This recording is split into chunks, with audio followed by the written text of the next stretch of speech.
Master blaster Sachin तेंडुलकरच्या जीवनावर आधारित biopic Sachin a billion dreams हा सिनेमा लवकरच प्रदर्शित होणार आहे। या सिनेमामध्ये सचिनच्या वयाच्या 5व्या वर्षापासून सुरू झालेला प्रवास त्याच्या चाहत्यांना पाहायला मिळणार आहे आणि याच निमित्ताने सचिनशी आमचे क्रीडा प्रतिनिधी सुनंदन लेले यांनी केलेली ही खास बातचीत पाहूया। Batsman ready, bowler ready, leg stump please, start. Sachin, हे खूप वेळा तू ऐकलेलं आहेस, हे जे नवीन आहे लाईट कॅमेरा साऊंड ॲक्शन, अवघड काय याच्यातलं? दोन्ही गोष्टी अवघड आहेत। क्रिकेटमध्ये फक्त एकच चान्स मिळतो, बऱ्याच वेळेला फिल्ममध्ये रिटेक असतात, पण त्याचा अर्थ हे नाही की फिल्म करणं इझी आहे, तेही अवघडच आहे। माझ्यासाठी दोन्ही गोष्टींची सुरुवात वेगवेगळ्या ठिकाणीहून झाली। क्रिकेटची सुरुवात माझ्या हृदयातून झाली, कॅमेरासमोर येणं माझ्या डोक्यातून सुरू झालं।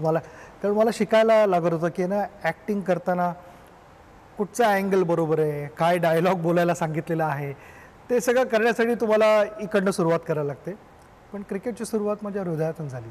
सचिन, तुझ्या खेळाचे व्हिडिओज आम्ही यूट्यूब काय आणि सततच बघत असतो। या डॉक्युमेंटरीमध्ये आम्हाला तुझ्या घरचा, ही ॲक्च्युली डॉक्युमेंटरी नाही आहे, बायोपिक ही ॲक्च्युली म्हणू शकतो की माझ्या आयुष्याची एक जर्नी कॅप्चर केली आहे, कहाणी आहे। हो, आणि त्याच्यात बऱ्याचशा वेगवेगळ्या गोष्टी आहेत, गाणी पण आहेत। इनफॅक्ट 3 गाणी आहेत। नाव ऐकलं का वाटलं मला पण थोडं कानावर कुठेतरी नाव आलं ए.आर. रहमानचं। बरोबर, काय म्हणायचं, सडनली ऐकलं त्याचं म्युझिक। रोजा त्याचा पहिला पिक्चर होता, तेव्हापासून मला तो आवडत गेला आणि त्याने चांगला परफॉर्म केलेला आहे। सचिन, कित्येक जण असे असतात की जे प्रकाश झोता करता तडफडत असतात।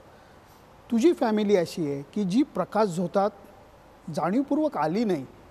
तुझा भाऊ आहे, तुझी आई आहे, वडिलांचं जर का म्हणाल, ह्या सगळ्यांचा ह्या म्हणजे कहाणीमध्ये समावेश आहे। ॲक्च्युली माझ्या फॅमिलीमध्ये गोष्टी थोड्या उलट्या होत्या।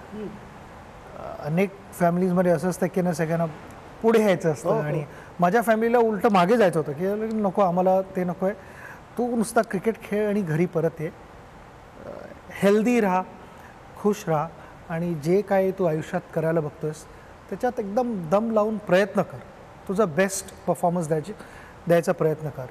ही एक्सपेक्टेशन माझ्या फॅमिलीकडनं होती आणि बाकी मला कधीही मी घरी आलो तर कधी असं नव्हतं की अरे बाबा तू किती कॉन्ट्रॅक्ट्स आणलेस परत घरी किंवा काय, अजिबात नव्हतं असं। एकच गोष्ट डिस्कस व्हायची घरी की तू किती रन्स केलेस, कशी बॅटिंग झाली, बॉलिंग कशी केलीस, मिळाली का बॉलिंग करायला तुला, विकेट्स किती मिळाल्या, रनआउट केले, कॅचेस पकडले, मॅच जिंकलात की नाही। हा अकाउंट जास्त इम्पॉर्टंट होता, बँक अकाउंट इम्पॉर्टंट नव्हता। मी थ्रूआउट बघायचो की ना माझा रनचा आणि विकेट काढण्याचा, कॅचेस आणि तो अकाउंट वाढायला पाहिजे, कारण त्या अकाउंटने सगळ्यांना सॅटिस्फॅक्शन दिलं आणि हॅपीनेस दिलं घरात। त्याच्या पलीकडे जे काय होत होतं ते देवाची कृपा होती ऑनेस्टली। पण अजित दादा म्हणा किंवा तुझ्या वडिलांचं रेअर फुटेज आमच्या कानावर आलं की आहे, या सगळ्यांना पटवणं अवघड गेलं की या तुम्ही या प्लीज?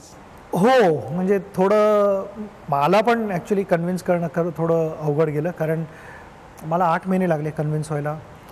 रवी मला सारखा म्हणायचा की ना तुझ्या लाईफवरती मूवी आपण करायला हवी, का नाही का नाही का नाही, म्हणजे की काय करणार माझ्या लाईफवर? बोलले नाही, आपण ही आत्ता केली तर ना अनेक वर्ष मुलांना कळेल की नुसतं ग्लॅमरस लाईफच नाही आहे, पण ना त्याच्या आधी काय चॅलेंजेस होते, काय स्ट्रगल्स होते। तर मी बसने ट्रॅव्हल केलं, मी ट्रेनने ट्रॅव्हल केलं, मलाही अनेक वेळा मोठी किडबॅग घेऊन बस पकडता आली नाही, कारण गर्दी एवढी होती की मी बसमध्ये चढू नाही शकलो। बसमध्ये चढलो तर मोठ्या किडबॅग कंडक्टर थोडा काहीतरी उलटं बोलायचा किंवा आजूबाजूचे माणसं बोलायची, अरे एवढी मोठी किडबॅग घेऊन बसमध्ये कशाला येतोस, तशा गोष्टी झालेल्या आहेत, पण तीच एक जर्नी आम्ही कॅप्चर करायचा प्रयत्न केला आहे। झी 24 तास रहा एक पाऊल पुढे।